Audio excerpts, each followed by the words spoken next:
बंदी छोड़ सतगुरु रामपाल जी भगवान की जय हो। परम पिता परमात्मा, सारी सृष्टि के रचनहार, कुल मालिक, असंख्य ब्रह्मांडों के स्वामी,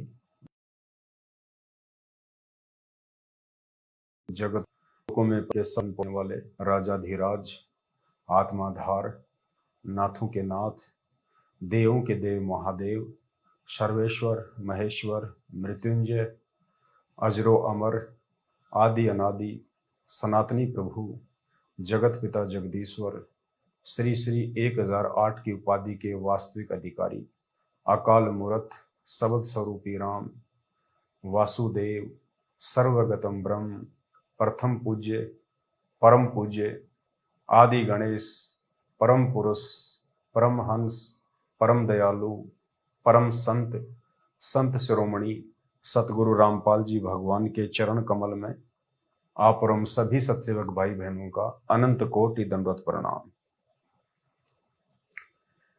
भाई और बहनों, बड़ी मेहर है परमपिता परमेश्वर सतगुरु रामपाल जी भगवान की इस कलयुग की बिचली पीढ़ी में, जो परमेश्वर ने हम नीचों के ऊपर, हम जीवों के ऊपर साध संगति की मेहर बख्शी।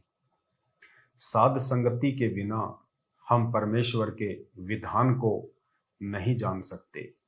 साध संगति के बिना भक्ति मार्ग में काल भगवान जिस प्रकार की रुकावटें पैदा करके अपनी सूक्ष्म चाल चलते हुए हमें भक्ति मार्ग से, मर्यादाओं से नीचे गिराने का जो प्रयास करेगा, उसके प्रयास को हम नहीं समझ सकते। तो ये गुरुदेव भगवान की आप और हम सभी आत्माओं के ऊपर एक विशेष मेहर है, जो आत्माएं वर्तमान में साध संगति से जुड़ी हुई हैं। क्योंकि परमेश्वर का वचन है कि साध संगति हरि भक्ति बिन कोई न उतरे पार, निर्मल आदि अनादि है गंदा सब संसार। साध संगति के बिना परमेश्वर के विधान को ही नहीं, बल्कि साध संगति के अभाव में हम एक नेक भगत भी नहीं बन सकते। क्योंकि साध संगति के बिना हमें सतगुरु रूप में आए हुए परमपिता परमेश्वर कबीर साहिब की पहचान नहीं हो सकती है। और परमेश्वर की पहचान के बिना, अपने सतगुरुदेव को भगवान माने बिना, हमारे अंदर उनके प्रति वो श्रद्धा, वो भाव, वो समर्पण पैदा नहीं हो सकता। जिस श्रद्धा, भक्ति, भाव और समर्पण की बदौलत हम इस गंदे लोक से सतलोक में जाएंगे। तो इस मेहर के लिए हम अनंत कोटि परमपिता परमेश्वर सतगुरु रामपाल जी भगवान को हृदय से दंडवत नमन करते हैं। आज गुरुदेव भगवान के आशीर्वाद से यथार्थ भक्ति बोध का सरलार्थ हम लेकर चलेंगे। परमात्मा ने हमें 3 समय की आरती की जो पुस्तिका दी है, जिसको हम पवित्र भक्ति बोध के नाम से जानते हैं, इस छोटी सी पुस्तिका में परमात्मा ने हमें नाम दीक्षा देते समय 3 समय की आरती, अन्नदेव की आरती, भोग लगाने की विधि डाली हुई है। लेकिन जो वाणियां हैं, वो आणियां पवित्र कबीर सागर से हैं और आदरणीय गरीबदास जी महाराज जी के ग्रंथ साहिब से हैं। और इन महापुरुषों की वाणियों को आम व्यक्ति नहीं समझ सकता है, जन साधारण नहीं समझ सकता है। तो गुरुदेव भगवान ने सन 2013 में तीनों समय की आरतियों का सरलार्थ करके आप और हम आत्माओं के लिए एक पुस्तक बनाई थी, जिसका नाम है यथार्थ भक्ति बोध। यथार्थ भक्ति बोध के नाम से परमात्मा ने एक पुस्तक बनाई। और इस यथार्थ भक्ति बोध पुस्तक में गुरुदेव भगवान ने तीनों समय की आरतियों का सरलार्थ किया हुआ है, ताकि हम इन वाणियों को पढ़ें और ये वाणियाँ क्या कहना चाहती हैं। ये वाणियाँ एक भगत के विषय में क्या दिशा निर्देश दे रही हैं, भक्ति के विषय में क्या दिशा निर्देश दे रही हैं, उन चीज़ों को हम समझें। क्योंकि इसके सरलार्थ के अभाव में केवल हमें ज्ञान यज्ञ का ही लाभ मिलता था। जब हम इन वाणियों को नित्य नियम के रूप में, संध्या आरती के रूप में, रमैणी के रूप में जब हम इनको पढ़ते हैं, तो इन वाणियों की यथार्थ जानकारी के अभाव में, इन वाणियों के सरलार्थ के अभाव में केवल हमारे को ज्ञान यज्ञ का ही लाभ मिलता था, ध्यान यज्ञ का लाभ नहीं मिल पाता था, क्योंकि हम इनको समझ नहीं पाते थे। तो गुरुदेव भगवान ने मेहर करके और इन सभी वाणियों का सरलार्थ बहुत ही सरल ढंग से किया हुआ है। बस आवश्यकता है तो हम भाई बहनों ने साध संगति के माध्यम से उन वाणियों के सरलार्थ को अच्छे से समझना और यथार्थ भक्ति बोध की जो वाणियां हैं, तीनों समय की जो आरती हैं, इन आरतियों में, इन वाणियों में सतगुरु रामपाल जी भगवान ने पवित्र कबीर सागर से और आदरणीय गरीबदास जी महाराज जी के ग्रंथ साहिब से, जिसको अमर ग्रंथ भी कहा जाता है, चुन चुन के कुछ वाणियां इस 3 समय की आरती में रखी हैं। ये विशेष वाणियां हैं और ये निष्कर्ष हैं उन दोनों ग्रंथों का। तो हमने बहुत ही ध्यानपूर्वक परमेश्वर के द्वारा किए गए यथार्थ सरलार्थ को समझना है। वैसे तो आदरणीय गरीबदास जी महाराज जी के ग्रंथ साहिब का पाठ आश्रमों में होता है, लेकिन जब हम इस यथार्थ ज्ञान को समझेंगे, जब परमात्मा हमारी बुद्धि को विकसित करेंगे, जब हमारी आत्मिक चेतना जागृत होगी, तो वर्तमान में हमें ये पता चलेगा कि वर्तमान में हम 12वें पंथ में नहीं, बल्कि हम यथार्थ 13वें कबीर पंथ में हैं, जो कि सतगुरु रामपाल जी भगवान ने 8 सितंबर 1951 को धरती पे प्रकट होके सन 1994 से उसकी नींव डाली है। और यथार्थ 13वें कबीर पंथ में आने के बाद हम यथार्थ 13वें कबीर पंथियों का अमर ग्रंथ साहिब आदरणीय गरीबदास जी महाराज जी वाला वो ग्रंथ साहिब नहीं है। हमारे लिए अमर ग्रंथ हमारे पूज्य गुरुदेव सतगुरु रामपाल जी भगवान के द्वारा लिखित और सरलार्थ किया हुआ ये यथार्थ भक्ति बोध है। ये हम सभी भाई बहनों के लिए अमर ग्रंथ है, क्योंकि इस अमर ग्रंथ में संत रामपाल जी भगवान ने आदरणीय गरीबदास जी महाराज और 650 साल पहले जब परमात्मा आए थे कबीर नाम से, और उन्होंने जो कबीर सागर लिखा था, उन दोनों ग्रंथों से चुन चुन के वाणियां इस यथार्थ अमर ग्रंथ यथार्थ भक्ति बोध में डाली हुई हैं। तो हम यथार्थ 13वें कबीर पंथियों के लिए, सतगुरु रामपाल जी भगवान के भक्तों के लिए यदि कोई अमर ग्रंथ है तो अपने ही गुरुदेव के द्वारा लिखित और सरलार्थ किया हुआ ये यथार्थ भक्ति बोध है। क्योंकि आज से पहले हम केवल गरीबदास जी महाराज जी के अमर ग्रंथ का पाठ ही किया करते थे आश्रमों में। हम उसको समझ नहीं पाते थे और हम उसको समझ भी नहीं सकते थे। इसलिए सतगुरु रामपाल जी भगवान ने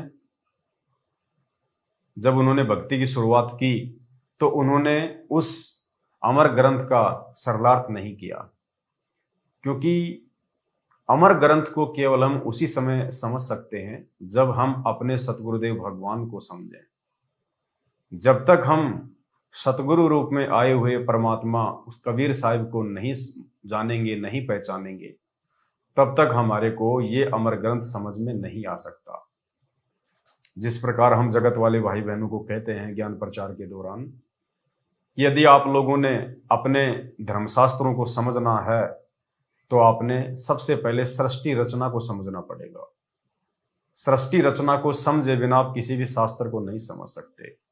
ठीक इसी प्रकार वर्तमान में सतगुरु रामपाल जी भगवान को समझे बिना, उनको जाने और पहचाने बिना कि वे खाली एक सामान्य संत हैं, खाली हमारे सतगुरुदेव जी हैं, या वे खुद ही पूर्ण परमात्मा हैं, वे खुद ही कबीर साहिब हैं।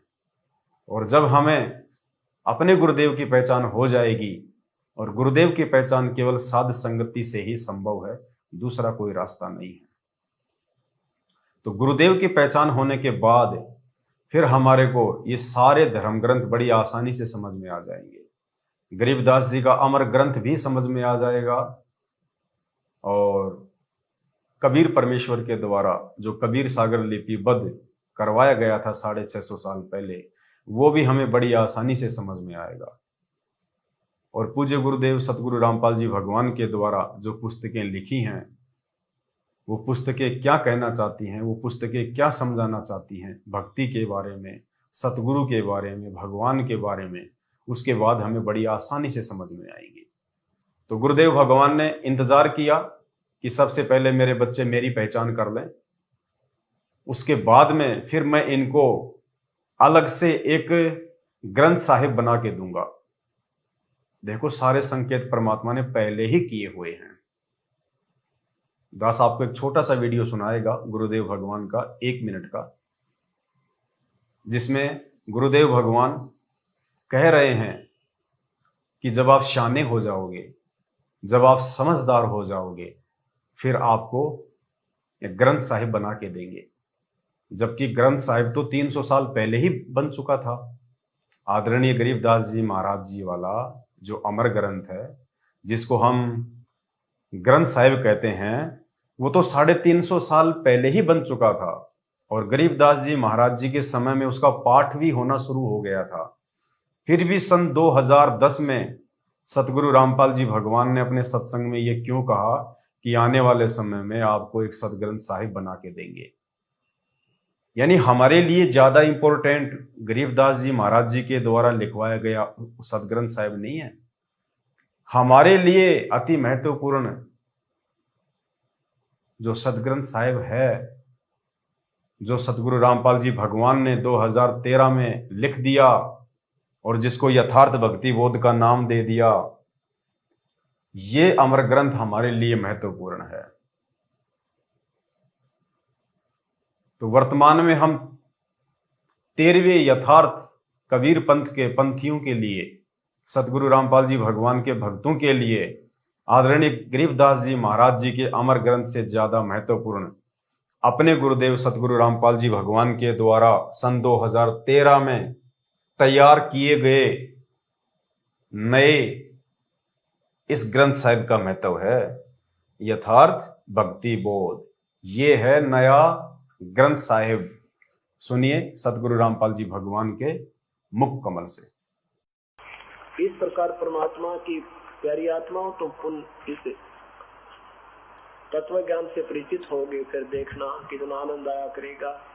परमात्मा की वाणी, अब तुम तैयार हो जाओगे, फिर आपको ये सदग्रंथ बना कर देंगे, पढ़ा करोगे, आंखों में आंसू आया करेंगी। अभी आपको अगर ये दे दिया तो कुछ नहीं सुन आती, ये मेरे अंदर ग्रंथ ने उठाए सतगुरु के ने, और किसी का खक समझ में नहीं आया अभी तक। ये तो गुरुदेव भगवान इस अनमोल सत्संग में कह रहे हैं कि जब तुम शाने हो जाओगे, जब तुम तैयार हो जाओगे, तब आपको एक सदग्रंथ साहिब बना के देंगे। तो आज से पहले हम लोग तैयार नहीं थे, हम लोग सयाने नहीं थे। क्यों नहीं थे? क्योंकि आज से पहले साथ संगति के अभाव में हम अपने गुरुदेव को केवल एक अपना सतगुरुदेव, सामान्य संत, एक गुरु और भगवान, हम दाढ़ी मूछ वाली इस काल्पनिक फोटो को माना करते थे कि भगवान तो 650 साल पहले जो कबीर जी आए थे जिस दाढ़ी मूछ वाले रूप में, भगवान तो ये हैं, साहिब तो ये हैं, परमात्मा तो ये हैं। और वर्तमान में आए हुए उस वास्तविक कबीर साहिब को जिंदा रूप में 8 सितंबर 1951 से प्रकट कबीर साहिब को हम केवल मानुस मानकर साइड में रख देते थे। इन्हें हम केवल अपना गुरुजी मान रहे थे। अपने गुरु को हम केवल कबीर जी के द्वारा भेजा हुआ एक संत मान रहे थे, संदेश वाहक मान रहे थे, कबीर जी का अवतार मान रहे थे। भगवान नहीं मान रहे थे, परमात्मा नहीं मान रहे थे, कबीर साहिब नहीं मान पा रहे थे। कबीर साहिब तो हम इस दाढ़ी मूंछ वाली फोटो को मान रहे थे। तो गुरुदेव भगवान इस वीडियो में कह रहे हैं, सदग्रंथ साहिब को लिखने से पहले यथार्थ भक्ति बोध का अनुवाद करने से पहले का ये सत्संग है गुरुदेव भगवान का। और गुरुदेव भगवान कह रहे हैं कि जब तुम सयाने हो जाओगे, जब तुम तैयार हो जाओगे, फिर तुम्हारे को एक सदग्रंथ साहिब बना के देंगे। जबकि सदग्रंथ साहिब तो पहले भी बना हुआ था, लेकिन वो सदग्रंथ साहिब हमारे लिए महत्वपूर्ण नहीं है। उस सदग्रंथ साहिब को हम नहीं समझ सकते थे क्योंकि उसका अनुवाद नहीं किया हुआ था। तो कितनी बड़ी मेहर है सतगुरु रामपाल जी भगवान की आप और हम सभी आत्माओं के ऊपर, जो परमात्मा ने तीनों समय की आरतियों का सरलार्थ करके आप और हमारे लिए एक नया सदग्रंथ साहिब बना दिया। और इस सदग्रंथ साहिब में हमने केवल एक ही चीज को ढूंढना है, और इस सदग्रंथ साहिब का मकसद भी केवल एक ही है, पूज्य गुरुदेव भगवान के द्वारा लिखने का, कि जैसे तैसे करके हम अपने गुरुदेव को भगवान मान लें, परमात्मा मान लें, साहिब मान लें, उनको हम कबीर जी मान लें। क्योंकि गुरु को भगवान माने बिना सतलोक तो छोड़िए, हम त्रिकुटी तक की यात्रा भी नहीं कर सकते। और भगवान ही नहीं, हमने तो भगवान से भी बढ़ के मानना है। गुरु बड़े हैं गोविंद से, मन में देख विचार, हरि सुमरे सो वार हैं, और गुरु भजे हुए पार।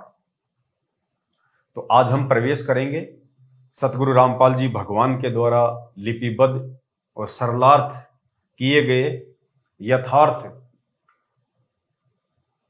सदग्रंथ साहिब के सरलार्थ में। और पुण्यात्माओं, सतलोक आश्रम मैनेजमेंट हरियाणा के द्वारा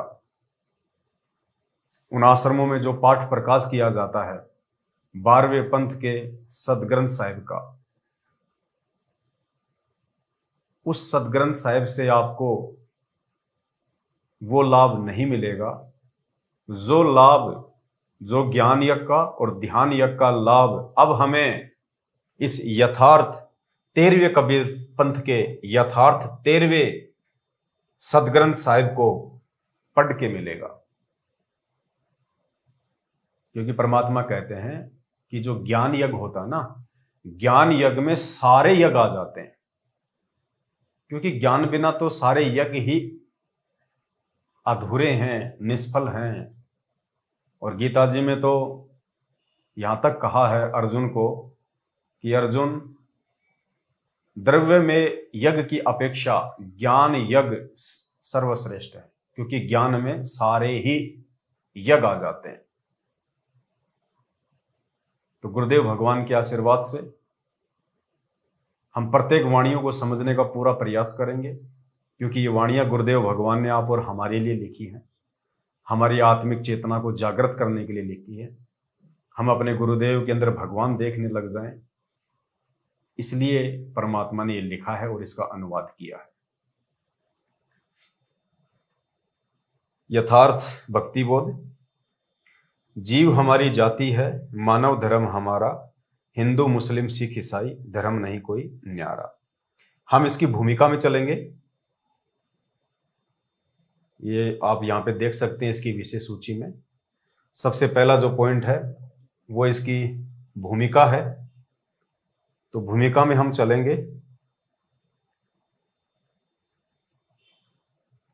भूमिका। परमात्मा से सब होत है, बंदे से कुछ नाही, राई से पर्वत करे पर्वत से फिर राई। राम नाम की लूट है, लूटी जा तो लूट, पीछे फिर पछताएगा, प्राण जाएंगे छूट। भक्ति बिना क्या होत है, भरम रहा संसार, रति कंचन पाया नहीं, रावण चलती बार। कबीर सब जग निर्धना, धनवंता ना कोय, धनवंता सोई जानिए, जापे राम नाम धन होय। भक्ति बोध नामक पुस्तिका के अंदर परमेश्वर कबीर जी की अमृतवाणी तथा परमेश्वर कबीर जी से ही प्राप्त तत्व ज्ञान संत गरीबदास जी की अमृतवाणी है। भक्ति बोध में तीनों समय की जो आरतियां हैं उनमें दो महापुरुषों की वाणियां हैं। एक तो परमपिता परमेश्वर कबीर साहिब जी की, आप उन्हें संत रामपाल जी भगवान भी बोल सकते हैं, केवल नाम का अंतर है, बाकी किसी चीज का कोई अंतर नहीं है। और दूसरे महापुरुष आदरणीय गरीबदास जी महाराज, उनको भी आप एक ही मान सकते हैं, वो एक ही थे, केवल नाम का ही अंतर है। गरीबदास जी के रूप में खुद कबीर परमेश्वर ही आए थे, इसीलिए तीनों समय की आरती में परमात्मा ने उन दो महापुरुषों की वाणियों का समावेश किया है, क्योंकि इन वाणियों में किसी भी भगत की वाणियों को या किसी साधु संत की वाणियों को जगह नहीं दी जा सकती, क्योंकि ये अमर ग्रंथ है और अमर ग्रंथ में जो अमर वाणियां होती हैं वो केवल अमर पुरुष की ही होती हैं, और अमर पुरुष केवल परमात्मा ही होता है, दूसरा कोई नहीं होता। तो 650 साल पहले आया वो अमर पुरुष कबीर नाम से, उसके बाद 250 वर्ष बाद में वो आदरणीय गरीबदास जी के नाम से आए, और वर्तमान में वो अमर पुरुष सतगुरु रामपाल जी महाराज जी के नाम से आए हुए हैं। क्योंकि इन महापुरुषों के द्वारा लिखी गई अमर वाणियों का सरलार्थ इस पूरी सृष्टि में आम जीव तो छोड़िए, आम साधु संत महात्मा शंकराचार्य तो छोड़ दीजिए, ब्रह्मा विष्णु महेश, इन तीनों की माता दुर्गा और इन तीनों के पिता काल भी नहीं कर सकते। अपने द्वारा लिखित वाणियों का अनुवाद, अपने द्वारा रचित सृष्टि की जानकारी वो कबीर परमात्मा स्वयं ही आके ठीक ठीक बता सकता है, और कोई भी बताने में सक्षम नहीं है।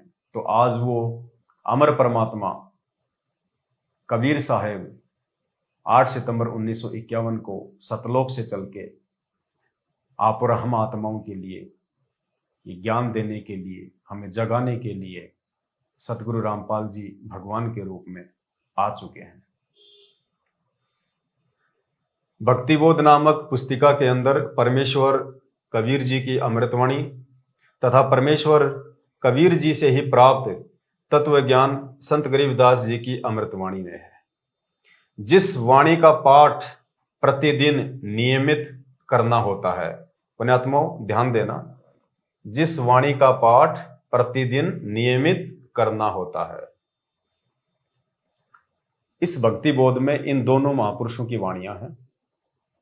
और परमेश्वर ने हमारे को क्या आदेश दिया है कि जिस वाणी का पाठ प्रतिदिन नियमित करना होता है, यानी हमें तीनों समय की आरतियों का पाठ करना है। पाठ उसे कहते हैं जो पढ़ के किया जाता है। भक्ति बोध पुस्तक को हाथ में लेके अपने भगवान के सामने बैठ के या खड़े होके, और जिसका पाठ करना होता है, जिसको पढ़ना होता है, उसको कहते हैं पाठ करना। मोबाइल लगा के या रेडियो में लगा के तीनों समय की आरती करना वो पाठ करना नहीं है। वो ऑप्शन केवल परमात्मा ने उन आत्माओं के लिए रखा है जो अंधे हैं या जो अनपढ़ हैं या बच्चे हैं अभी, उन आत्माओं के लिए। बाकी परमेश्वर नाम दीक्षा के समय हमें ये भक्तिबोध पुस्तक देते हैं। क्यों देते हैं? अगर मोबाइल से ही आरती करनी होती तो परमात्मा हमें भक्तिबोध पुस्तक ना देते। ये भक्तिबोध पुस्तक परमात्मा ने हमें इसलिए दी है कि हम इन वाणियों का हम पाठ करें, जब हम इनका पाठ करेंगे हाथ में लेके, तो हमारे दो यज्ञ बनेंगे, ज्ञान यज्ञ और ये ध्यान यज्ञ। और इसका जो मूल्य है, परमात्मा ने नीचे नीचे इसका जो मूल्य है वो लिखा हुआ है, नित्य नियम पाठ। आप सबके घरों में ये भक्तिबोध पुस्तक है, और इस नीचे नीचे जो इसका मूल्य लिखा हुआ है, आप इसको देखना। यहां गुरुदेव भगवान ने लिखा है नित्य नियम पाठ। अर्थात यदि हम नाम उपदेश लेने के बाद, और यदि हम पढ़े लिखे हैं, और यदि फिर भी हम इस पुस्तक को हाथ में लेके तीनों समय की आरतियों का पाठ नहीं करते हैं, तो हम अपने गुरुदेव के द्वारा दी गई इस पुस्तक का मूल्य अदा नहीं कर रहे। क्योंकि गुरुदेव भगवान ने इसकी कीमत रखी है नित्य नियम पाठ कि बच्चों, तुम रोजाना इस भक्ति बोध पुस्तक से पाठ करना, तीनों समय की आरती करना, तो मैं समझूंगा कि आप मेरे द्वारा दी गई इस पुस्तक का मूल्य चुका रहे हो। अन्यथा हम अपने गुरुदेव भगवान के साथ में धोखा कर रहे हैं। तो तीनों समय की आरती करने की वास्तविक विधि है पाठ, हाथ में लेके पाठ करना। इमरजेंसी हो जाती है कभी कभार, या फिर रेयर केस में, समय के अभाव में हम लोग मोबाइल से आरतियां जो है वो कर सकते हैं। लेकिन जब आपको ज्ञान हो जाएगा, जब आपको महत्वता समझ में आ जाएगी इस भक्ति बोध की और अपने गुरुदेव भगवान की, जब आपको पहचान हो जाएगी अपने गुरुदेव भगवान की, उसके बाद आपको इस दुनिया में परमात्मा के द्वारा दी गई इस भक्ति के अलावा कोई भी काम महत्वपूर्ण नजर नहीं आएगा। आप 100 काम छोड़ के सबसे महत्वपूर्ण काम जो भक्ति है, आप इसको पूरा करोगे। तो तीनों समय की आरती की पुस्तक पाठ करने के लिए गुरुदेव भगवान ने हमारे को दी हुई है। जिस वाणी का पाठ प्रतिदिन नियमित करना होता है, जिस कारण से इसको नित्य नियम पुस्तिका भी कहा जाता है। इसको नित्य नियम पुस्तिका क्यों कहा जाता है? क्योंकि इसमें लिखी वाणियों का पाठ हमें 3 समय करना होता है। सुबह का नित्य नियम, दोपहर की असुर निकंदन रमैणी, शाम के समय संध्या आरती। अगर तीनों समय हम इसका पाठ करते हैं, इस पुस्तक को हाथ में लेके यदि हम तीनों समय की आरतियां करते हैं, तो हम सतगुरु के नेक भगत हैं। हम गुरुदेव भगवान के द्वारा दी गई भक्ति को सही विधि से कर रहे हैं। और कोई मरीज यदि सही विधि से मेडिसिन लेगा, तो उसका जो रोग होता है वो शीघ्र दूर होता है। तो तीनों समय की पाठ के लिए परमात्मा ने पुस्तक दी है, बनाई है, इसलिए इसको क्या कहा गया है? नित्य नियम पुस्तिका भी कहा जाता है। इस पुस्तक में लिखी अमृतवाणी का पाठ उपदेशी को 3 समय करना पड़ता है। सुबह पढ़ी जाने वाली अमृतवाणी को सुबह का नित्य नियम कहते हैं। यह रात्रि के 12 बजे से दिन के 12 बजे तक कर सकते हैं। वैसे इसको सुबह सूर्योदय के समय कर लें। इस पुस्तक में जो नित्य नियम है, परमात्मा ने उसका समय बताया है। और आप भाई बहनों के लिए परमात्मा ने एक शंका समाधान नाम की एक पुस्तक भी छपवाई है, उसमें भी ऑलरेडी सारी जानकारियां हैं। तो क्या कहते हैं गुरुदेव भगवान कि सुबह के समय पढ़ी जाने वाली वाणी को नित्य नियम कहा जाता है, और इसका जो पाठ होता है वो रात के 12 बजे से लेके 12 बजे के बाद से लेके, क्योंकि रात्रि 12 बजे के बाद जो है दूसरा दिन लग जाता है, तो रात्रि 12 बजे के बाद से लेके और दिन के 12 बजे तक इसका जो है हम पाठ कर सकते हैं अपने समय और सुविधा के अनुसार। और वैसे परमात्मा ने जो इसका विधान बताया है, नित्य नियम करने का जो ठीक समय बताया है, वो गुरुदेव ने बताया है सुबह सूर्योदय के समय।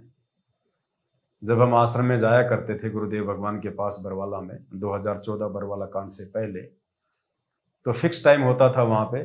जैसे ही सुबह के 5 बजते थे, वहां पे सभी भाई बहनों को नित्य नियम के लिए आवाज लगाई जाती थी।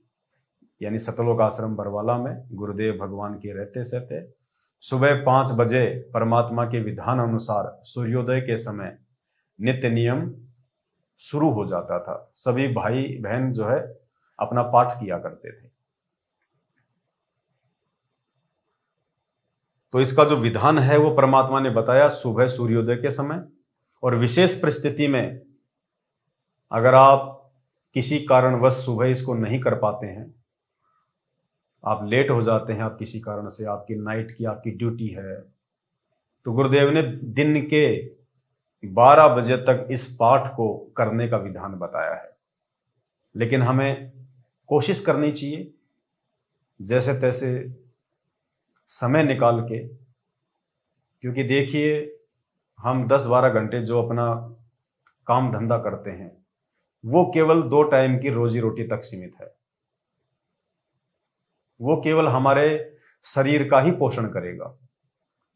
और जो भक्ति की जो खुराक है, जो ये काम दिया है हमें परमात्मा ने, ये हमारी आत्मा का पोषण करेगा। और हमारे सांसारिक जो काम धंधे हैं, जो व्यापार हैं, वो भी इस परमेश्वर की भक्ति को सही विधि से करने के चलते ही ठीक ठाक रहेंगे। तो ज्यादा महत्व हम भाई बहनों ने परमेश्वर के द्वारा दी गई इस भक्ति को देना है। आप रूटीन ना बनाएं कि आप दिन के 12 बजे करेंगे या फिर आप जिस दिन के 11 बजे करेंगे। रूटीन नहीं, इमरजेंसी में हो सकता है। वो परमात्मा ने एक ऑप्शन दिया है रात के 12 बजे से लेके दिन के 12 बजे तक। बाकी गुरुदेव भगवान ने वास्तविक जो इसका टाइम है वो भी मालिक ने यहां पे बता दिया है। सुबह पढ़ी जाने वाली वाणी को सुबह का नित्य नियम कहते हैं। ये रात्रि के 12 बजे से दिन के 12 बजे तक कर सकते हैं। वैसे इसको सुबह सूर्योदय के समय कर लें। वास्तविक टाइम परमात्मा ने सुबह सूर्योदय के समय का बताया है। उसके बाद असुर निकंदन रमैणी, दिन के 12 बजे के बाद रात्रि के 12 बजे से पहले जब भी समय लगे किया जाने वाला पाठ है। वैसे इस पाठ को दिन के 12 बजे से 2 बजे तक किया जाने का विधान है। असुर निकंदन रमैणी जो कि दोपहर की आरती है, 33 करोड़ देवी देवताओं की स्तुति है, उनकी वंदना है, उनकी महिमा है, क्योंकि हमने इन देवी देवताओं को भी खुश रखना है। और मालिक ने बताया कि इस असुर निकंदन रमैणी के चलते ये देवी देवता परमात्मा के विधान अनुसार हम भगत आत्माओं को दुखी नहीं कर सकते। ये हमारी चौकीदारी करेंगे, ये हमारी पहरेदारी करेंगे। उसके बाद भी यदि कोई देवी देवता हमारे को दुखी करने का प्रयास करेगा तो फिर गुरुदेव भगवान ने बताया फिर परमात्मा उसकी चोटी पकड़ लेता है और उसको बोलेगा, देख ये तो तेरी महिमा कर रहे हैं, ये तेरी वंदना कर रहे हैं, ये तेरी जय जयकार कर रहे हैं असुर निकंदन रमैणी के माध्यम से, और उसके बाद भी आप इनको परेशान कर रहे हो, फिर परमात्मा इनको टाइट कर देगा। तो जब हम विधि विधान से असुर निकंदन रमैणी का पाठ हम करेंगे, एक आपने मोबाइल में लगा के छोड़ दिया, आप बाथरूम में जाके बैठ गए, चाय बना रहे हैं, कोई सो रहा है, कोई लेट रहा है, गाड़ी में चल रहे हैं, आरती लगा दी, आपस में बातचीत कर रहे हैं, वो परमात्मा के विधि विधान अनुसार नहीं है। यदि ऐसा आप जी करेंगे तो ये देवी देवता आपको दुखी करेंगे ही करेंगे। और अगर आप विधि विधान अनुसार करोगे, जो परमेश्वर ने हमारे को पाठ करने के लिए भक्ति बोध दी है, या आप जी अनपढ़ हैं, या आप जी ज्यादा बुजुर्ग हैं, या आप जी नेत्रहीन हैं, और यदि आप सतगुरुदेव जी के ऑडियो या वीडियो के साथ में भी यदि आप आरतियां करते हैं तो उस समय भी आपको रुकना चाहिए, आपने कोशिश करनी चाहिए। परमात्मा की भक्ति के लिए हमारे को समय निकालना चाहिए। देखो सन 1994 में परमात्मा ने जब भक्ति की शुरुआत की थी ना, उस समय गुरुदेव भगवान हम भक्तों की मानसिक स्थिति को देखते हुए, हमारे ज्ञान आधार को देखते हुए, हमारी सोच को देखते हुए परमात्मा ने इतना दबाव नहीं दिया। और मालिक ने एक ऑप्शन दे दिया कि आप तीनों समय की आरतियां अपना काम करते करते भी कर लो। आप किसान हो, हाड़ी हो, आप ट्रैक्टर चलाते हो, अपने मोबाइल में लगा लो, जेब में डाल लो और अपना काम भी करो।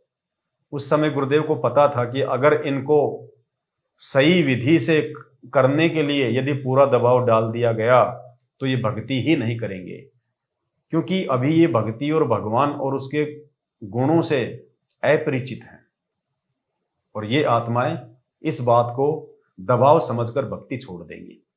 इसलिए परमात्मा ने इतना दबाव नहीं डाला। लेकिन वर्तमान में इतना सब कुछ ज्ञान समझा देने के बाद, गुरुदेव भगवान की पहचान हो जाने के बाद, फिर परमात्मा ने अपनी वाणी में यह भी तो कहा है कि नर संसारी लगन में दुख सह करोड़ा, कि 2 टाइम की रोजी रोटी के लिए तो इंसान सारा दिन मारा मारा फिरता है, बेगार करता है, भटकता रहता है, दुनिया की गुलामी करता है, मजदूरी करता है। नर संसारी लगन में दुख सह करोड़ा, और इस परमार्थ के कारण, अपने आत्म कल्याण के कारण जितना सहे उतना थोड़ा। तो ज्यादा महत्व हमने परमात्मा की भक्ति को देना है। भक्ति से हमारे सांसारिक कार्य भी ठीक चलेंगे। अगर भक्ति नहीं होगी या सही विधि से भक्ति नहीं करेंगे और यदि परमात्मा नाराज हो गए तो हमारा व्यापार धंधा भी फेल होते टाइम नहीं लगेगा।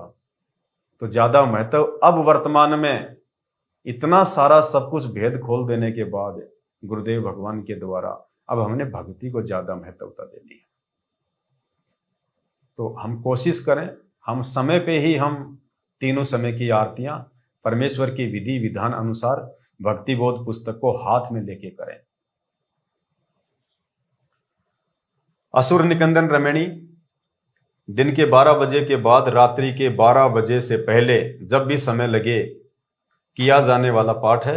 वैसे इस पाठ को दिन के 12 बजे से 2 बजे तक किया जाने का विधान है। ये विधान परमात्मा ने अपना बता दिया कि भैया मेरी भक्ति का तो ये विधान है, अब आगे तुम्हारी मर्जी, तुम इसको कैसे करोगे और कैसे नहीं करोगे। फिर परमात्मा ने ऑप्शन दे दिया, फिर भी कार्य की अधिकता से समय के अभाव में ऊपर लिखे समय में भी कर सकते हैं, लाभ समान मिलता है। क्या कहा परमात्मा ने? लाभ समान ही मिलता है। ये परमात्मा ने आत्माओं के मन को थोड़ा सा धैर्य दिया है, वरना हम सब जानते हैं पुण्यात्मा, एक तो हम खाना आराम से हम बैठ के खाएं जो खाना खाने का तरीका होता है, और एक हम कोई काम करते करते खाएं खाना। तो आप समझ सकते हो, खाना पेट में तो जाएगा, बैठ के खाएंगे वो भी जाएगा, और हम चलते फिरते या कोई काम करते करते खाना खाएंगे वो भी पेट में जाएगा। लेकिन जो संतुष्टि जो बैठ के खाना खाने में होती है, वो संतुष्टि हमारे को काम करते करते भागते दौड़ते खाना खाने में नहीं हो सकती। तो आत्मा की जो तृप्ति है वो जब हम परमात्मा के विधि विधान के अनुसार उनकी भक्ति को महत्व देंगे तो होती है, बाकी नहीं हो पाएगी। नंबर 3, संध्या आरती। ये पाठ शाम को सूर्यास्त के समय करना चाहिए। विधान बता दिया परमात्मा ने कि संध्या आरती का जो समय है ये पाठ शाम को सूर्यास्त के समय करना चाहिए। यहां आपको कहीं भी पूरे भक्ति बोध में आपको कहीं भी परमात्मा ने ये ऑप्शन नहीं दिया है कि आप अपने मोबाइल से आरती कर सकते हैं। आप किसी स्पीकर में अपने गुरुजी की आवाज में लगा के आप आरती कर सकते हैं, क्योंकि इसको पाठ कहते हैं, पाठ, और इसको हाथ में लेके इसको पढ़ के ही पाठ हो सकता है। संध्या आरती यह पाठ शाम को सूर्यास्त के समय करना चाहिए। सूर्यास्त के समय, जैसे ही सूर्य अस्त हो जाए उसके बाद संध्या आरती को करने का विधान है। विशेष परिस्थितियों में रात्रि के 12 बजे तक भी कर सकते हैं, लाभ समान ही मिलेगा। विशेष परिस्थितियों में रात के 12 बजे तक परमात्मा ने ऑप्शन दिया है, लेकिन इसको रूटीन नहीं बनाना कि हम तो रात के 8 बजे करेंगे, 9 बजे करेंगे। इसको रूटीन नहीं बनाना, वो एक ऑप्शन दिया परमात्मा ने इमरजेंसी में। बाकी शाम को सूर्यास्त के समय करने का ही परमात्मा ने इसका वास्तविक विधान बताया है। यह वाणी कौन सी वाणी? ये तीनों समय की वाणी, तीनों समय की आरतियां। यह वाणी दोहों, चौपाइयों, शब्दों के रूप में बोली गई है। इसमें पद्य भाग में राग तथा पद्य भाग के अनुसार वाणी बोली जाती हैं। यह अमृतवाणी क्षेत्रीय भाषा में है, जिससे भावार्थ को समझना जनसाधारण के वश की बात नहीं है।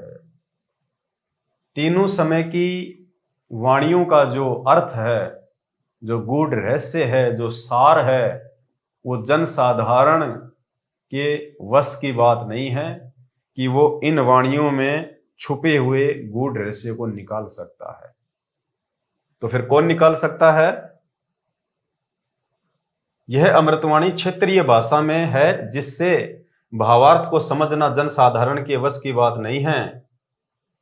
इस अमृतवाणी की भाषा साधारण है, परंतु रहस्य गहरा है, रहस्य बहुत गहरा है इसका। तत्वदर्शी संत ही इस अमृतवाणी का यथार्थ अनुवाद कर सकता है। कौन कर सकता है? तत्वदर्शी संत। और तत्वदर्शी संत की भूमिका स्वयं परमात्मा ही निभाते हैं, क्योंकि अपने द्वारा लिखी गई और बोली गई वाणियों का यथा अनुवाद वो परमात्मा स्वयं ही कर सकता है। 650 साल पहले भी ये कबीर परमात्मा एक तत्वदर्शी संत की भूमिका में ही आए थे। उसके 250 वर्ष बाद आदरणीय गरीबदास जी महाराज जी के रूप में भी एक तत्वदर्शी संत की भूमिका में ही आए थे, जिन्होंने वाणियां लिखी थी। और आज वर्तमान में वही कबीर परमात्मा संत रामपाल जी के नाम से तत्वदर्शी संत के रूप में ही धरती पे आए हैं। तो जनसाधारण के वश की बात नहीं है। इस 21 ब्रह्मांड की सृष्टि में किसी के वश की बात नहीं है जो इन वाणियों का यथार्थ अनुवाद कर दे। अटपट करने वाले तो बहुत मिलेंगे। गरीबदास जी के गरीबदासीय पंथ में, 12वें पंथ में बहुत साधु संत महात्मा मिलेंगे जिन्होंने अपने अपने स्तर पे उनकी वाणियों का अनुवाद किया हुआ है, लेकिन वो यथार्थ अनुवाद नहीं है। यथार्थ अनुवाद केवल तत्वदर्शी संत ही कर सकता है, जिसने वाणियां लिखी हैं। तत्वदर्शी संत ही इस अमृतवाणी का यथार्थ अनुवाद कर सकता है। जैसे श्री मद्भागवत गीता के श्लोक हैं, ऐसे ही भक्ति बोध में लिखी अमृतवाणी के दोहे ये श्लोक हैं। श्री मद्भागवत गीता को लिखे लगभग 5500 वर्ष हो चुके हैं। सैकड़ों अनुवादकों ने वर्षों पूर्व हिंदी या अन्य भाषाओं में अनुवाद भी कर रखा है, परंतु किसी का भी अनुवाद प्रकरण के अनुसार नहीं है, जिस कारण से अर्थों के अनर्थ कर रखे हैं। लोगों ने कोशिशें की हैं अपने अपने हिसाब से, अपने आप को ज्ञानी समझ के, संस्कृत के प्रकांड ज्ञाता समझ के अनुवाद किया है लोगों ने, लेकिन वो उस प्रकरण के अनुसार अनुवाद नहीं कर पाए। तो क्या कह रहे हैं यहां परमात्मा?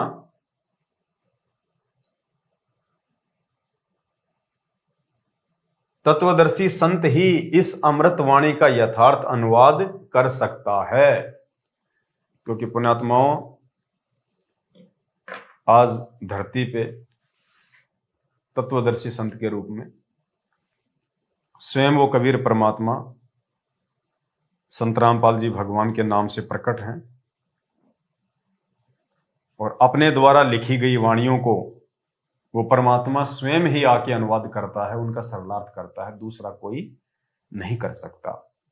एक छोटा सा सत्संग आपको गुरुदेव भगवान का सुनाएंगे, उसके बाद आपको यकीन हो जाएगा कि कौन इन वाणियों का यथार्थ अनुवाद कर सकता है। इस सत्संग में गुरुदेव भगवान कह रहे हैं कि जिसने वाणियां लिखी हैं स्वयं या तो वो परमात्मा ही आके अनुवाद कर सकता है,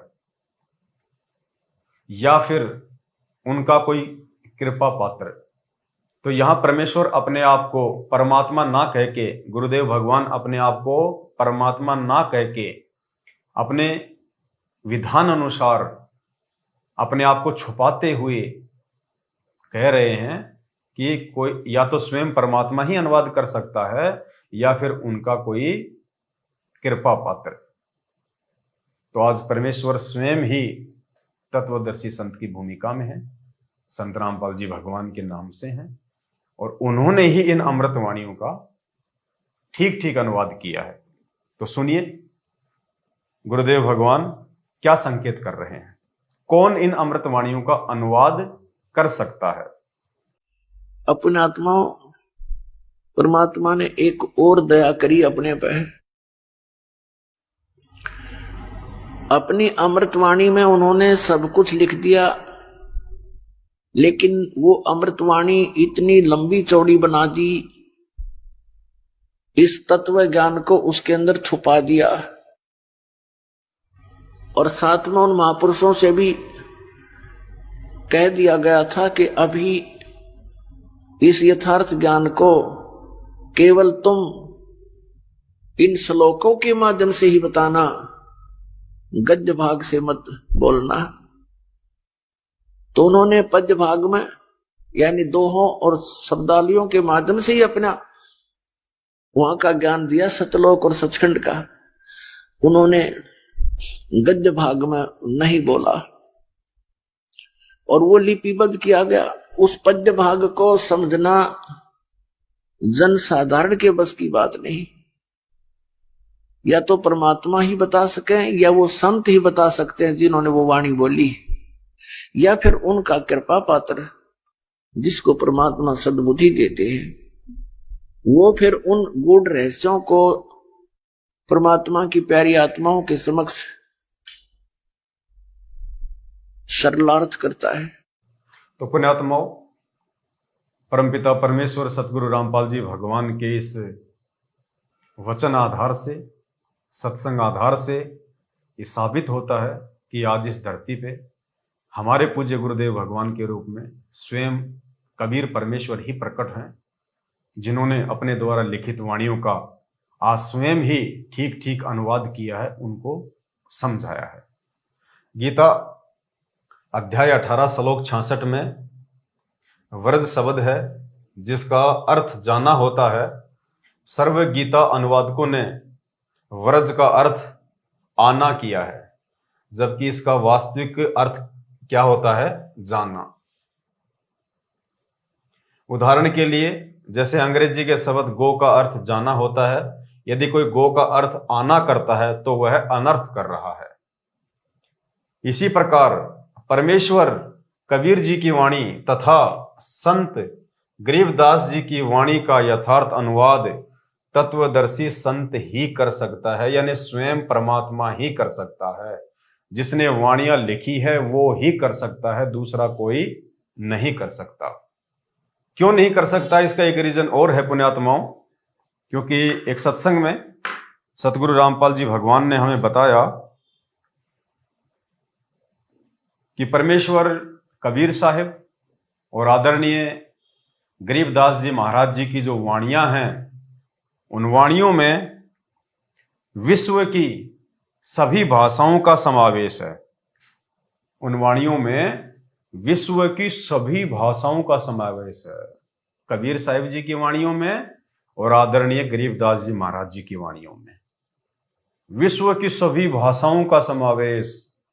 और पुण्यात्माओं, पूरे विश्व में 205 से ऊपर देश हैं और लगभग 2500 से ऊपर भाषाएं हैं। और गरीबदास जी के उस ग्रंथ साहिब में और कबीर परमेश्वर के कबीर सागर में विश्व की सभी भाषाओं का समावेश है। अब आप भाई बहनों को विचार करना चाहिए कि विश्व की सभी भाषाओं के समावेश युक्त उस ग्रंथ का, उन वाणियों का आज किसने अनुवाद किया है? यथार्थ अनुवाद हमारे पूज्य गुरुदेव ने, संत रामपाल जी भगवान ने। पुण्यात्माओं, जिसने अपनी रचनाओं में, अपने दोहों में, अपनी वाणियों में विश्व की सभी भाषाओं का समावेश किया है, तो वो लिखने वाला ही आज यथार्थ अनुवाद जो है वो कर सकता है। क्योंकि इस पृथ्वी पे ऐसा कोई भी इंसान ना तो है ना हो सकता है जो विश्व की सभी भाषाओं का जानकार हो, विश्व की सभी भाषाओं का ज्ञाता हो। क्या कह रहे हैं सतगुरुदेव भगवान? ध्यान से सुनना इस वीडियो को कि आदरणीय गरीबदास जी महाराज और कबीर परमेश्वर की वाणियों में विश्व की सभी भाषाओं का समावेश है। अवधपुरी एक नगर निधाना, ता अवतार धरे मोरे प्राणा, 20 वर्ष की उम्र पुनीता, मात पिता भय काल सनीपा, पड़ा काल दुर्भिक्षता ही, पृथ्वी डोल गई रे भाई। करुण जी को बता रहे हैं काकभूषण जी के भाई, एक बार जब मैं 20 वर्ष की उम्र का था, एक दुर्भिक्ष काल, बहुत भयंकर काल पड़ा और मेरे माता पिता सब मृत्यु को प्राप्त हो गए। पड़ा काल दुर्भिक्षता ही, पृथ्वी डोल गई रे भाई। कहते पृथ्वी भी डोल गई, इतना वहां पर नरसंहार हुआ, मर गए दुनिया, प्राणी सब, पशु पक्षी तरफ तरफ के मर गए। पड़ा काल दुर्भिक्ष अपारा, मनुष्य मनुष्य का करे आहारा। कितनी प्यारी लैंग्वेज बोली जा रही है गरीबदास साहेब जी, जो कभी पढ़े नहीं थे और अशिक्षित थे, और कितनी अच्छी लैंग्वेज उन्होंने बोला है। ये वो विद्वान थे। एक अक्षर, एक कोई भाषा विशेष के जानकार होने से विद्वान नहीं होता। जैसे कोई संस्कृत जानता है तो उसको अंग्रेजी नहीं आती, वो किसा विद्वान, उसने फारसी नहीं आती, पंजाबी नहीं आती। तो कबीर, ये परमात्मा जो है गरीबदास जी महाराज और कबीर साहब जी, प्रत्येक लैंग्वेज को जानते थे। पृथ्वी पर जितनी भी भाषा है वो सभी का इन अपनी लैंग्वेज में, अपनी अमरवाणी में प्रयोग किया हुआ है। तो इसी सिद्ध है कि ये विद्वान थे। तो क्या कह रहे हैं पूज्य गुरुदेव भगवान? ये परमेश्वर कबीर साहिब जी ने और आदरणीय गरीबदास जी महाराज जी ने अपने ग्रंथ में, अपनी रचनाओं में विश्व की सभी भाषाओं का समावेश किया है। और पुण्यात्माओं, आज उन विश्व की सभी भाषाओं से युक्त दोहों का, उन पुस्तकों का, उस ग्रंथ का अनुवाद सतगुरु रामपाल जी भगवान ने किया है। तो विश्व की सभी भाषाओं के जानकार केवल परमात्मा हो सकते हैं। आम व्यक्ति के बस की बात नहीं है जो विश्व की सभी भाषाओं को जान ले, जो विश्व की सभी भाषाओं का ज्ञाता हो। तो पुण्यात्माओं, हमारे पूज्य गुरुदेव भगवान के रूप में धरती पे स्वयं पूर्ण परमात्मा कबीर साहिब जी प्रकट हैं। ये 7 संगतियां परमात्मा ने इसीलिए रखवाई हैं। और ये जो यथार्थ अनुवाद जो परमात्मा ने किया है, उसके बाद में पूज्य गुरुदेव भगवान ने साध संगति के माध्यम से जो हम सत्सेवक भाई बहनों की ड्यूटी लगाई है, ये परमेश्वर के द्वारा किए गए उस सरलार्थ से हम बहुत कुछ सीखेंगे। हमारी आत्मा में वो दृढ़ता पैदा होगी, दृढ़ विश्वास पैदा होगा कि हमारे पूज्य गुरुदेव स्वयं कबीर परमात्मा हैं।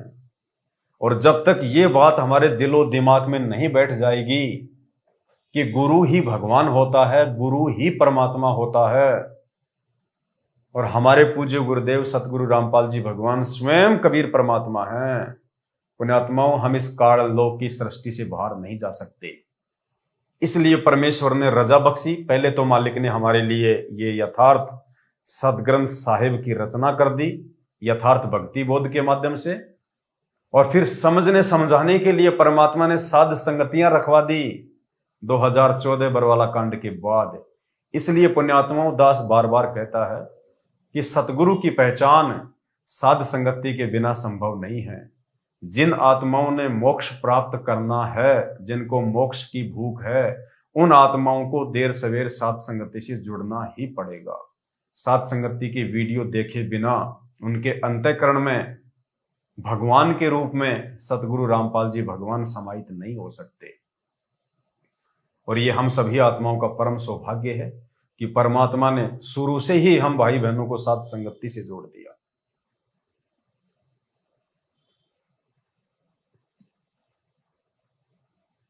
इसी प्रकार परमेश्वर कबीर जी की वाणी तथा संत गरीबदास जी की वाणी का यथार्थ अनुवाद तत्वदर्शी संत ही कर सकता है। इस भक्ति बोध का हिंदी अनुवाद किया जाएगा, क्योंकि वर्तमान में सर्व बच्चे हिंदी तथा अंग्रेजी भाषी हो गए हैं। आने वाले समय में संतों की वाणी जो अधिकतर क्षेत्रीय भाषा में बोली गई है, इसको यथार्थ रूप में जानना बहुत कठिन हो जाएगा। अनुवादकर्ता यानी संत रामपाल जी भगवान दोनों जुबानों का अनुभव रखता है। कौन सी जुबान? अंग्रेजी और हिंदी। अपने आप को परमात्मा छुपा रहे हैं कि दास को अंग्रेजी भी आती है, दास को हिंदी भी आती है। और ऊपर परमात्मा ने इस सत्संग के माध्यम से साबित कर दिया कि परमेश्वर कबीर जी ने और गरीबदास जी ने अपने ग्रंथ में दुनिया के सभी भाषाओं का समावेश किया है, और संत रामपाल जी ने आज उनका अनुवाद किया है, उनका सरलार्थ किया है, बिना किसी व्याकरण के, बिना किसी जो है शब्दकोश के। तो संत रामपाल जी कौन हुए? भगवान परमात्मा 650 साल पहले आके इन्हीं संत रामपाल जी भगवान ने कबीर नाम से कबीर सागर लिखवाया।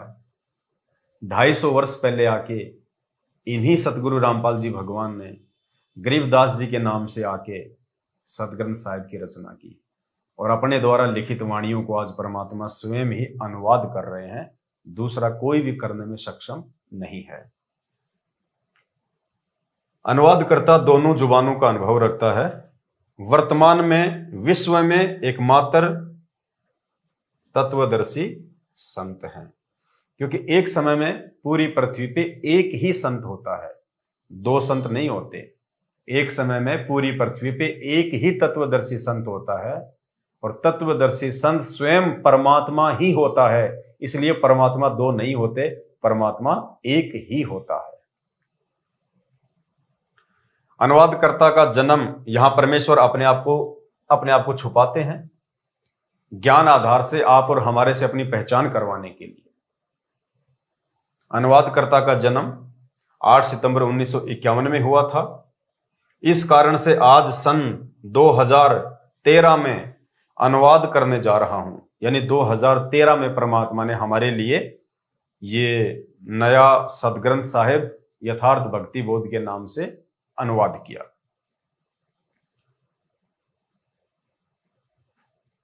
जो सर्व क्षेत्रीय भाषा के शब्द जो अमृतवाणी में हैं, उनके अर्थ अच्छी तरह जानता हूं, फिर भी अनुवाद में कोई त्रुटि रह जाए तो क्षमा चाहूंगा।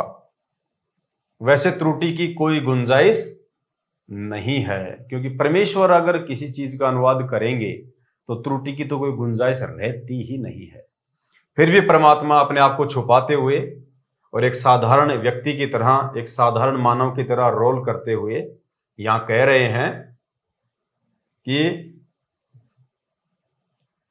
फिर भी अनुवाद में कोई त्रुटि रह जाए तो क्षमा चाहूंगा। वैसे त्रुटि की कोई गुंजाइश नहीं है। लेखक संत रामपाल जी महाराज। तो पुण्यात्मा, दया है गुरुदेव भगवान की, जिन्होंने एक विशेष रजा बख्श किया पर हम सभी भाई बहनों के लिए 13वें यथार्थ कबीर पंथ का ये यथार्थ अमर ग्रंथ लिखा, यथार्थ भक्ति बोध का अनुवाद। ये आप और हम सभी भाई बहनों के लिए जो हम यथार्थ 13वें कबीर पंथ से जुड़े हुए हैं, सतगुरु रामपाल जी के शिष्य और शिष्या हैं, हम भाई बहनों के लिए यथार्थ अमर ग्रंथ है। वास्तविक पाठ प्रकाश है ये। अब होगा प्रकाश जब हम इसकी गहराई में जाएंगे। आज हमने इसकी शुरुआत की है गुरुदेव भगवान के आशीर्वाद से। जब हम तीनों समय की आरतियों का सरलार्थ पूरा हो जाएगा तो हमारी आत्मा में प्रकाश हो जाएगा।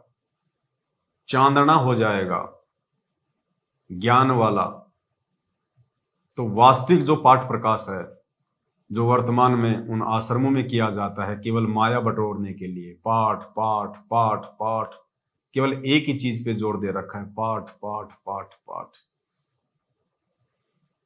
वहां पाठ करवाने से तो केवल सतलोक आश्रम मैनेजमेंट हरियाणा को ही फायदा है, वो भी केवल माया प्राप्ति का, और किसी चीज का नहीं। और अब जो ये पाठ प्रकाश होने जा रहा है यथार्थ भक्ति बोध के माध्यम से, ये आत्मा में प्रकाश करेगा, आत्मा को चेतना देगा, हमें सारे यज्ञ का लाभ मिलेगा। तो पुण्यात्माओं, दया है गुरुदेव भगवान की, आप सभी भाई बहन निसंशय होके धैर्यपूर्वक साथ संगति से आप जुड़े रहें, और आने वाले समय में हमारे उन भगत भाई बहनों को भी जो आज अनजाने में, नासमझी में, देखा देखी में सतलोक आश्रम मैनेजमेंट हरियाणा के पीछे आंख बंद करके चल रहे हैं, उन आत्माओं को भी यदि मोक्ष प्राप्त करना होगा, और जिस दिन उनकी चेतना जागृत होगी उस दिन दौड़ दौड़ के सात संगति का हिस्सा बनेंगे वो लोग, क्योंकि सात संगति सतगुरु रामपाल जी भगवान के यथार्थ 13वें कबीर पंथ का अहम हिस्सा है। सात संगति से जुड़े बिना हम अपने दिल में सतगुरु रामपाल जी भगवान को परमेश्वर के रूप में नहीं बैठा सकते, और उनको अपने दिल में परमेश्वर के रूप में बैठाए बिना हम अपने गुरुदेव भगवान के हृदय में नहीं समा सकते। इसीलिए परमात्मा ने अपनी वाणी में कहा है कि गुरु भगता मम आत्म सोई और वाक्य हृदय रहूं समोई। तो हमने तो अपने गुरुदेव भगवान के हृदय में जगह बनानी है। उसके लिए सबसे पहले हमने अपने गुरुदेव भगवान को अपने हृदय में जगह देनी है, बैठाना है, और गुरुदेव भगवान हमारे हृदय में बैठेंगे जब हम उनको परमात्मा मानेंगे, और परमात्मा हम उनको उस समय मानेंगे जब हम साध संगति से जुड़ेंगे। तो बहुत बड़ी दया है परमेश्वर की। आज की वीडियो में केवल इतना ही। वीडियो को ज्यादा से ज्यादा शेयर करें, फिर परमेश्वर दया करेंगे, इसका पार्ट 2 अगली बार लेके आएंगे। बंदी छोड़ सतगुरु रामपाल जी भगवान की जय हो।